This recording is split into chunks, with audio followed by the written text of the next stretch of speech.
소학교 6학년 1학기까지 그런대로 수업을 했었습니다. 그리고 여름방학이 끝날 무렵에 학교는 이미 막사가 되어 있었습니다.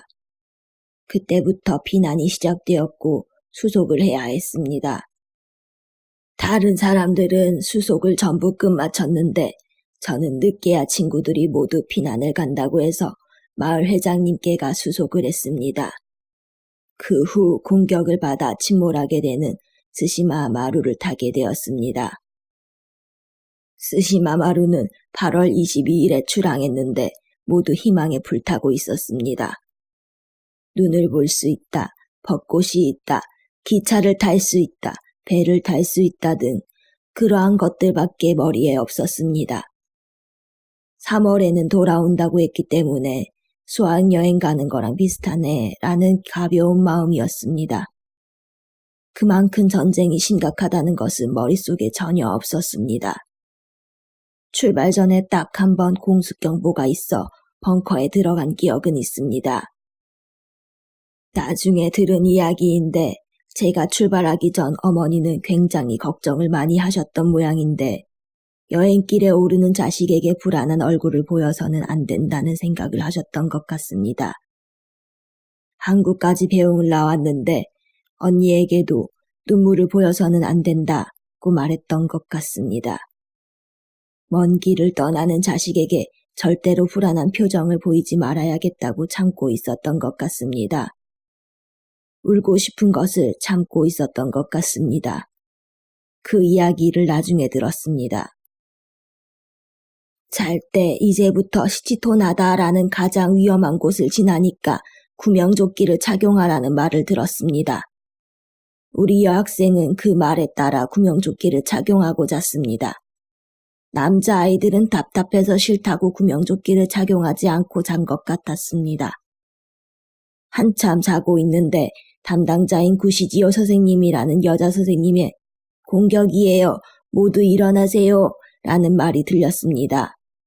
저는 벌떡 일어나서 모두의 뒤를 따라 도망치려고 우왕좌왕했습니다. 저는 간신히 배 위로 올라왔지만 배 바닥에서 올라오지 못한 사람도 많았습니다. 아마 배 바닥에 남아있는 사람도 있었을 것입니다.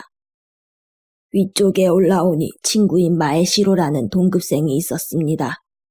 그녀는 여동생과 같이 승선한 모양인데 여동생이 배멀미를 해서 선생님 옆에서 재웠다고 하며 여동생을 찾고 있었습니다. 그러나 이렇게 혼란스러운 상황에서 여동생을 찾기란 쉽지 않았습니다. 선생님께서 네가 찾는 것보다 내가 찾을 테니 너도 함께 가는 것이 좋겠다고 해서 둘이서 위쪽 갑판으로 갔습니다. 그러나 이미 늦어 피난용 뗏못도 보트도 전부 내려진 후였습니다. 망연자실하여 서 있는데 바닷물이 들이차 배가 가라앉았습니다. 저는 바다의 소용돌이에 휘말렸습니다. 그리고 침에 부딪힌 것인지 사람에 부딪힌 것인지 모르겠지만 바닷속에서 어느 정도의 시간이 지났을까요? 그러던 중 잘 때부터 계속 착용하고 있던 구명조끼가 있어서 물 위로 떠올라 살았습니다. 바다에 내던져진 사람은 소학생보다 어른이 많았던 것 같습니다. 다음 날이 되고 보니 상당수의 사람이 없었습니다. 파도에 휩쓸렸는지 옆에서 뭔가를 붙잡고 있던 사람도 힘이 빠져 물에 잠긴 것인지 제 동급생인 남자아이도 다음날 3시경 힘이 빠져 떠내려가는 것을 눈앞에서 보았습니다. 그 광경이 계속 눈에 아른거립니다. 그는 어딘가에 몸을 부딪혀서 부상을 당했던 것 같습니다. 계속 신음을 하고 있었습니다.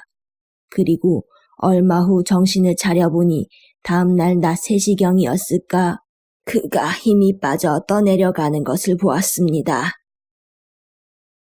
다음날 해질녘에 어선에 구조되었습니다.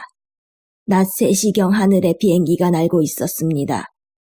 그 비행기에서 근처에 조난자가 있는 듯하니 남쪽 방향으로 가라고 어선에 연락을 해서 우리는 그 어선에 구조되었습니다. 나중에 사메지마 씨라는 사람과 만나서 그 이야기를 들었습니다. 어선에서 하룻밤을 보내고 야마가와 항의 어엽조항에 들어가서 거기서 1박을 한 후 가고시마시로 갔습니다. 야마가와 항의 어엽조합에서는 부인회가 모여 죽을 만들어 주었습니다. 그리고 우리는 1차 되었는데 먼저 선발대가 미야자키에 가 있었습니다. 그곳에 인솔 선생님이 마중을 나와주어 미야자키로 갔습니다. 구조가 된 후 여관에 수용되었고 그 후 학생들과 일반 피난민으로 나뉘어 우리는 다시 여관에 수용되었습니다. 하루모토 여관이라는 곳에 들어가게 되었습니다. 그곳에 선발대로 간 선생님께서 마중을 나와주셨습니다. 저는 학생 피난소에 한동안 있었는데 오키나와의 산촌 이모가 구마모토로 강제 이주를 와 있어서 곧 거기로 가게 되었습니다.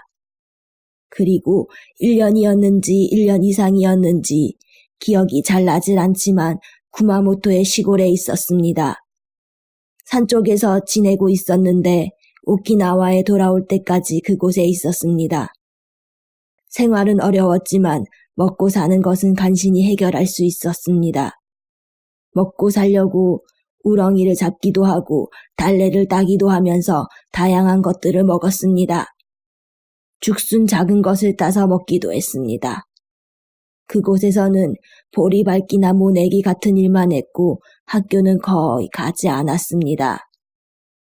가장 인상적이었던 것은 학생들 모두가 빈집 모내기를 하고 있었는데 모두 밭에서 올라가, 논에서 올라가 라고 해서 올라가 신사위 쪽으로 갔습니다.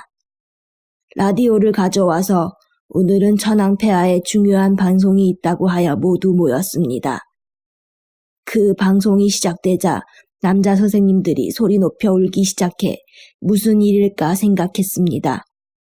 천황폐하께서 말씀하시는 내용은 잘 몰랐지만 남자 선생님들은 큰 소리로 울었습니다. 이것이 상당히 인상적이었습니다. 당시 정보는 거의 없었지만 돌아갈 때쯤 되어서는 조금씩 정보가 들어왔습니다. 오키나와에 구바사키에 인누미야도이 수용소가 있었는데 그곳에 수용되었습니다. 거기에서는 가족들과 연락이 닿았기 때문에 안심할 수 있었고 이것으로 다 괜찮을 것이라 생각했습니다. 우리는 제일 먼저 나하항에 도착했는데 주변은 모두 억새투성이로 이곳이 정말 오키나와일까 하는 생각이 들 정도로 변해 있었습니다. 길도 전부 억새투성이, 나하시도 변했고 돈도라 불리던 곳도 억새투성이었습니다. 거기에 백인과 흑인이 서 있어서 깜짝 놀랐습니다. 항구에 도착하자 가슴을 벌리고 살충제약인 흰 가루에 DDT가 뿌려졌습니다. 그리고 트럭에 실려 우리는 다시 구바사키까지 이동했습니다. 거기에서 가족이 어디에 있는지 알게 되었습니다. 어머니는 일이 있었는지 할머니가 마중을 나와주었습니다.